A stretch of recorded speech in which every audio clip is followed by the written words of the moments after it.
Alright, so in the background there'll be a match, me playing as Tinker in Dota, which I thought was very appropriate for this channel considering the name. You see, I'm just going to be talking about the big three, the newest manga releases. So if you're not caught up on One Piece, Bleach, and Naruto, you probably shouldn't listen to this. But I'm going to start off with One Piece and then Bleach, and if you haven't caught up on Naruto, you can just stop listening after that. Or you can just not listen altogether, because I don't really want to make a separate video for all three of them. Because all I'm going to do is summarize what the latest chapter was about, and then talk about anything I find interesting. While in the background will be a game of me playing Tinker and playing as Tinker. And I haven't really played in a long time, so it's going to be me playing after 2 or 3 weeks of not playing. So I'm going to make a lot of mistakes, but I think I won the one I'm actually putting up anyway. So, anyways, on to One Piece.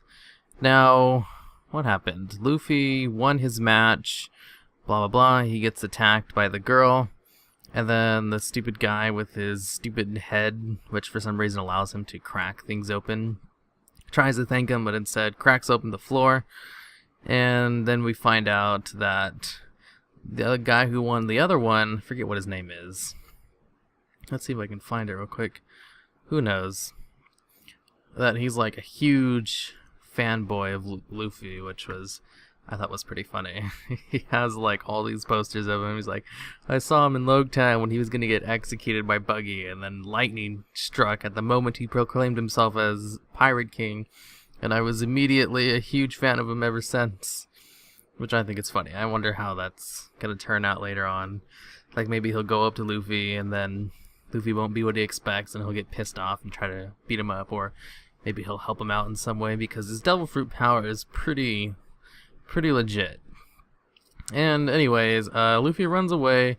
He goes with the girl who looks almost exactly like Nami, except wearing a ridiculously stupid chain armor bikini. Playing any...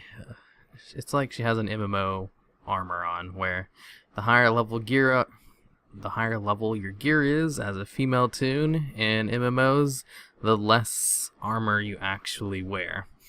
And so she has almost nothing on, and then he buys him free food, and then tries to kill him, and then Luffy effortlessly dodges everything while still eating, knocks her down, and just keeps eating while he's like, yeah, you didn't really have any killing intent, and I'm kind of dumb, so it's totally cool, dog. Now tell me your story. And then oh, we got taken over by Don Flamingo, and we're all held captive, and now we have to actually kill each other, just like in ancient, I think it was Greece or Rome. Yeah, pretty sure it's Rome. It's yeah, we have to fight each other like in ancient Rome. We have to do 1,000 battles in order to get free, but not the best ones only last 100. So, what I can summarize from all that, well, plus also they had the conversation with Blackbeard, who's trying to get it as well, is that Blackbeard might show up during this arc, which would be awesome, because Blackbeard is probably the strongest pirate in the world right now. He'll obviously free all the prisoners, or he might not, but seeing as it's One Piece, and the only unexpected thing that ever happened was Ace dying, because everything else is pretty predictable in what will happen. So, since he told him that they're all prisoners, Luffy will probably free him. And that fanboy, that was funny and unexpected. So yeah, that's it. And then on to Bleach, which was on hiatus for 5 freaking weeks.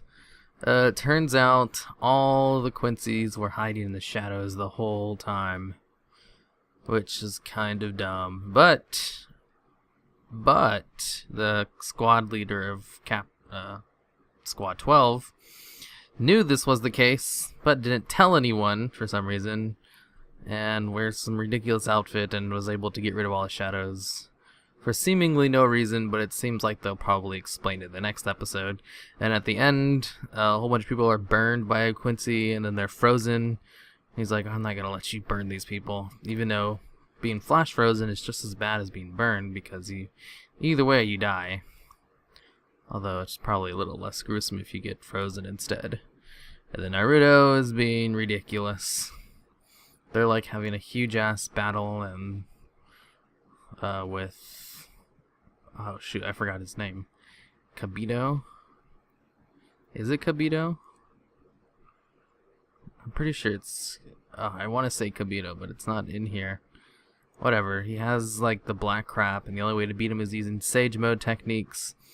And he's like, oh right, I'm going to attack him. He's like, oh, you know you have to use Sage Mode techniques, right? He's like, oh yeah, I forgot. I'm stupid Naruto.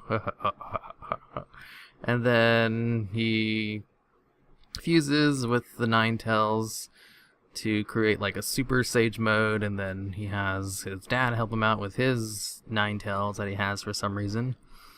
And they attack, and it doesn't do anything to him. It just kind of like breaks his black crap a little bit. And that's it.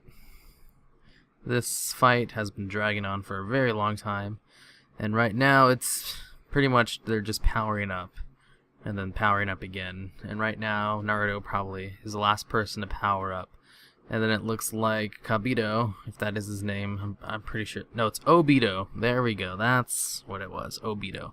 Obito does another power up at the end, so pretty much Naruto goes Super Saiyan 2, and then Obito is like, ugh, I'm going to go into my final form, and go Perfect Cell form. Even though, well, like Super Saiyan 3, I don't know, they just keep powering up. It's not really trying to use ingenious jutsus to outsmart each other, it's whoever has the strongest power up at this current moment. It was awesome though when the 4 Kages came in the first place, but now it's relying too much on Naruto. Whatever. We'll see what happens in the next one. Alright, and that's it for the big 3. The most interesting one, obviously, was One Piece, because that's the best. One Piece had, I don't know, they're setting up for a really good arc. Like, it's going really great right now. And the Bleach thing, the whole Quincy's hiding in the shadows was kind of dumb. But the whole Quincy's invading the Soul Society in the first place is a pretty interesting idea, and it's awesome because it was set up from the beginning. And the whole Naruto thing, they're just having a power-up fest right now.